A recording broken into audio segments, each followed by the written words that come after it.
All right, guys. I'd like to welcome to the Metal Shop 101. There's a major show going on coming up on Sunday, July 26th. Five of the hungriest up-and-coming bands in the country are taking over the legendary House of Blues for the Road to Revival Battle of the Bands. It's going to be an absolute war on stage. And the best part is every seat in the house goes to help out Rainbow Babies and Children's Hospital in Cleveland. But you can't have a Battle of the Bands without a jury of some heavyweights.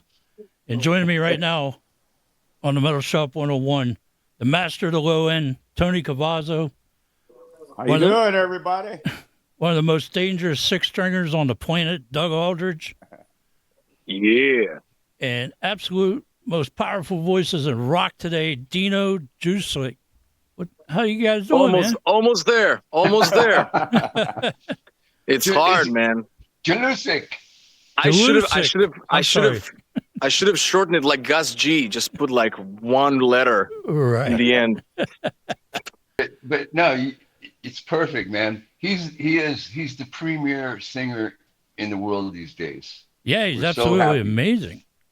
Yeah. And let's get into this big benefit for Children's Hospital. I mean, how did you all get involved in the Road to Revival movement? And what does it mean to you guys to use like rock and roll directly to do this? Well, for me, the promoter of the show, Cindy, she contacted me and my wife, Melanie, and Melanie has been instrumental in helping her get this together. Right. And I contacted a lot of my musician friends, Doug being one, and Dino, and we got Vinny Appice and Mark Kendall. Right. And they all agree that they wanted to do it. It's an exciting event. Plus, it's going to be very helpful for the Children's Hospital. Right. And, we wanted to get a great turnout there so that, we can donate all the proceeds to the Children's Hospital and the cause. Right. And we're using rock and roll, or the heavyweights, like you said, right, to promote this. So we will get a good turnout, and I think that it's going to be a kick-ass show, and you don't want to miss it. Right. I mean, to have all you guys up there on stage, I mean, that's like a dream come true super group. Now, Doc, this is really cool because Tony and I used to play together back in the 90s, and right. Him and Vinny together is like gonna be insane. And then me and Mark Kendall on guitars, Dino, of course. But to me, like I've got kids, and my son spent some time in the hospital, and it breaks your heart. So I'm just so thrilled to be a part of this thing, anything to help kids in need. Because I saw, he was in there for about 3 weeks, and I saw how hard it was for him. And then there's other kids that they're not going to get out in 3 weeks. They're going to be there for three months or longer. Right. And man, it just sucks to see a kid go through that. So I'm just really excited about this. It's going to be an amazing night. And Dino's, spearheading this thing. He's got a big, huge rhythm section and 2 guitar players. It's going to be great, man. You can't miss this. Yeah, I mean, it is going to be.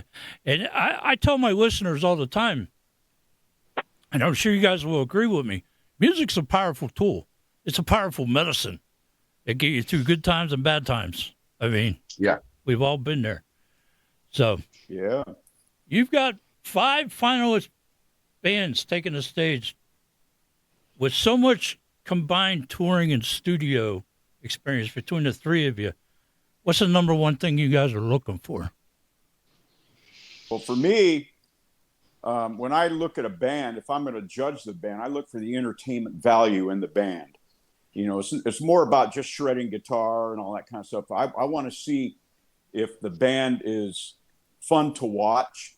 Right. If the singer's got a lot of personality and character on stage, and he sounds good, he or she sounds good. So the entertainment value is what's important to me. There's many bands that are out there that the musicianship is, okay, but they put on a great show. Right. And that's what's important to me. And I'm entertained, and the audience is entertained. So that's what I look for. Right. How about you, Doug?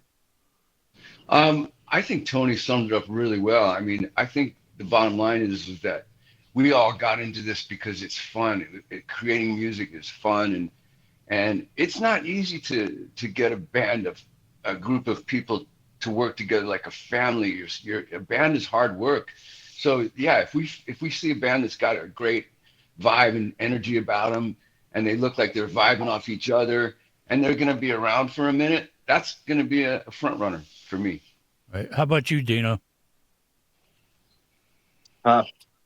Well, I don't know. It's I look for interesting music as well. Entertainment is important to me, but I want to see some chemistry on stage. If they'll look it has to look and feel like a band. There has to be a certain chemistry between each member. Of course, I'm going to judge the singer and the frontman, because if that lacks, the whole band kind of, I don't know. It has to be the whole package, but I don't think we should be strict, because I think we're all used to. I'm used to playing with, guys like Doug and Tony and all the other guys. So it's, I think the first band, it's going to be hardest for the first band to come out and show what they got.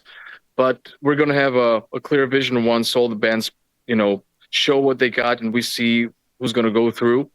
Right. But I think the chemistry between the guys and what they deliver entertainment-wise, but also the song, because I guess they're going to play original songs, right? Yeah, as far as I know. Is that right? I think they are playing original songs. That's going to be a big deal then. That's cool. Well, that there's a very thin line between generic and genius without being too weird or too cheesy. So if somebody hits that spot, that's what I'm really looking forward to see, if any of the bands, go that way. And it's, I'm really looking forward to this. This question is for Tony. Tony, you co-wrote Mental Health, Bang Your Head, that 80s anthem that we still all love. Yeah, I've heard that was one of the top 10 rock anthems of all time, right? Which is great for me. I mean, that's an old song that my band and Carlos had with Snow. Right. The late Kevin DeBro, bless his heart, he loved it, and but he wanted to change the lyrics and the vibe of the song to fit what he wanted to do with it. And I remember him calling me up one day and asking if he could use the song on the first that Quiet Riot album that Carl's played on. Right. And I said, yeah, go for it, man. You can use it. And that was probably the best decision I ever made in my life. Well, that brings me to the second part of the question. When you're watching these competing bands, how much weight do you put on their original song writing and their ability to write a massive hook? Well, that's important. I mean, it's the hook is important. And if I hear something that strikes me, that's what I'm going to go for. I mean, I think to myself, wow, what a great song. And I've seen some of the videos of some of these bands that are playing, and they have some good stuff. I hope that they bring that good stuff to the show, right? And make it harder for us as judges to figure out which one's going to be the winner. All right. Okay, Doug, this question's for you, buddy. Yeah. You played alongside some of the greatest frontmen in history, Ronnie James Dio, David Coverdale, because you know how to perfectly compliment a lead singer. Will you be paying special attention to how the guitarist and the bands interact with their vocalist? Yeah, I mean, like Dino said, it's chemistry that's very important. I mean, it starts with the rhythm section a lot, and the guitar is the guitar is important, but I mean the rhythm section's setting the groove and the vibe on the low end, and then the guitars and vocals go on top. But yeah, I mean, we're looking for chemistry. If it is original songs, then of course that's going to be a big deal, a big part of it. But like Dino said, I'm definitely interested in the chemistry and the camaraderie of a band, because we want to pick a band that's going to stick together and go further, so we'll see what happens. But I'm very excited about watching these guys. It's going to be such a cool time to do that, and then we're going to jam together. So right, it'll be amazing. Yeah. Okay, Dino. Next question. You ready? Yeah. Dino, you got one of the most demanding voices in rock today. I mean, when you were judging the vocalist in this competition, what specific qualities are you listening for beyond the high notes? I'm not listening to high notes at all, to be honest with you. I used to be a judge in The Voice of my country 3 years ago, and it was really tough because it's like months of hanging out with the candidates, and then you got to throw them out, and only one stays, and it kind of really broke my heart, and it But I'm looking for character, to be honest with you. Like if I look, well, Doug played with two of my favorites, Dio and Coverdale, but it's not the high notes that I fell in love with these two. It's the character. Dio brought more kind of an operatic, really strong, compressed high vocals. Coverdale was really bluesy, and his like low register like really won my heart. So there's no rules. That's the thing about singing. It's not about technique. Like if you take Steven Tyler, he has no vibrato, and he sings, he has pretty much one voice that he's using, but there's so much attitude and charisma in it. So, I mean, I think when somebody special enters the stage and starts singing. I think that's the thing with singers. It's not about how high you can sing. I was never really about the high pitched vocals. I always loved the singers that could sing low. Right. And I'm sorry, guys. There's a lot of people around me, but I think it's all about the character and attitude with singers, not hitting the high notes. So that's what I'm going to look for, like a new Steven Tyler or new Coverdale or new Cornell or new whatever the new guy is. It doesn't have to be referred to any of the legends we're talking about. Right. But like something unique and special that, when you hear it, you're going to say, okay, this guy has it. Right. So it's very different with singers, I think. Right. And the winning band of this whole competition gets this crazy opportunity to jam with you guys at the end of the show. I mean, how are you guys preparing for that? We're not. And what can the Cleveland crowd expect? It's going to be super fun. We got some great songs that we're going to play. A little background from all of us, and I guess we'll all be on stage together, just tearing it up. Right. Very cool. So July 26th, Cleveland, House of Blues. How do you guys feel coming back to Cleveland to play, as far as Cleveland being deeply rooted in rock and roll? I mean, I've never been to Cleveland, so okay. I look forward to play Cleveland for the first time. Okay. Now, I know Doug and Tony been here. I've been there. I've actually played at the House of Blues in Cleveland. Oh, okay. And, that same day I walked through the Rock and Roll Hall of Fame. Right. And that was really interesting. And we're going to probably go check that out again. Cool. My wife's never been to it, so I want to check that out again. They probably changed it and made it better since then. Right. So it's going to be a lot of fun. It's going to be a fun couple of days for us. Right. Yes. Absolutely. We one time I was in Cleveland, and it was a day off. It was with Whitesnake, and I was walking around. We were playing a different venue, but I was walking around the city, and I saw some tour buses, and it ended up being the back door of the House of Blues. So I go knock on the door, and I was like, "Hey, who's playing tonight?" And they said, "The Black Crowes," and I'm like, "What?"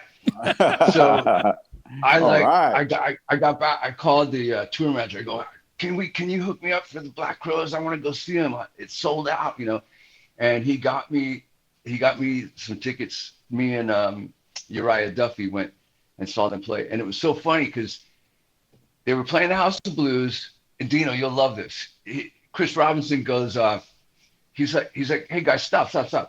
And he starts this whole thing. He's talking to the crowd. He goes, you know, we've been doing this for a long time. We put a lot of heart and soul into our music. And if you guys out there just want to keep talking all the time, we can just go down somewhere else and play. Or you guys can go down to the other bar down the street. You can talk all you want.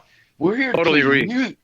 Yeah. We're here to play you music. Let's go. Come on. So and it was just great, you know. He's such Awesome. a Totally agree with straight- that. Awesome. Yeah. All right, guys, you got anything else you want to add in here about this big show coming up? Just be there. Don't miss this. Yeah. It's a once in Yeah, a lifetime don't miss thing. this. Yeah. Right. It is once in a lifetime. And Doc, please push it hard, baby. We need to get these kids healthy, man. We need them Right. out of the Yeah. hospital. We're trying. We're trying. Absolutely. All right, gentlemen, we will see you guys July 26th, All Cleveland right. House of Blues, for this massive Road to Revival concert, Battle of the Bands, man. Can't wait to meet you guys in person, Oh, cool. and we'll see Yeah. you guys up there. Likewise. Awesome. Yeah, likewise. Thanks, Doc. All right. Thank you, Doc. Yep. We'll see All right. you.